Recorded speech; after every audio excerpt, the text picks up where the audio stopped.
birashoboka ko ku ishuri cyangwa se ahandi hantu ujya wumva bakubwira yuko umwana wawe akunda kurwana.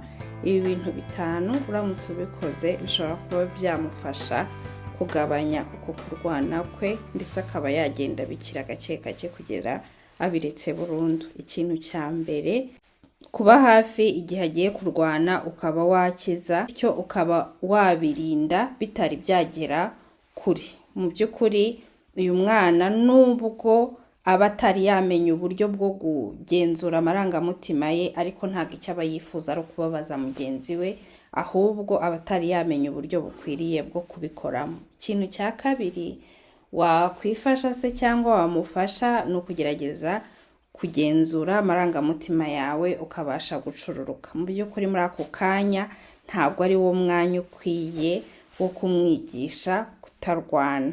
Inshuro nyinshi niyo umubyeyi abigerageje usanga nawe ari kubikora mu buryo ari kumwerekera ikintu ari kumubuza. Wenda n'urugero ari kumubuza gukubitana, ariko nawe akaba aramukubise kugira ngo atazabisubira.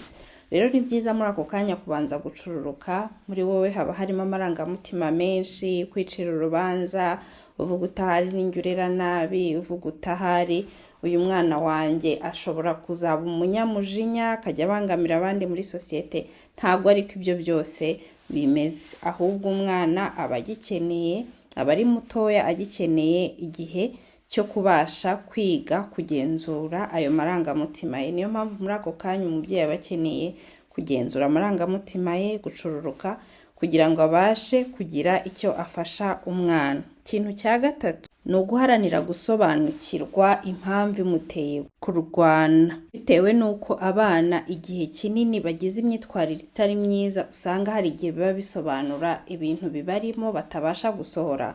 Ushobora gusanga hari ibintu ari kunyuramo bikaba biri kumutera n'iyo mico itari myiza yo kurwana, bityo mu kuganira ukaba ushobora kubimenya.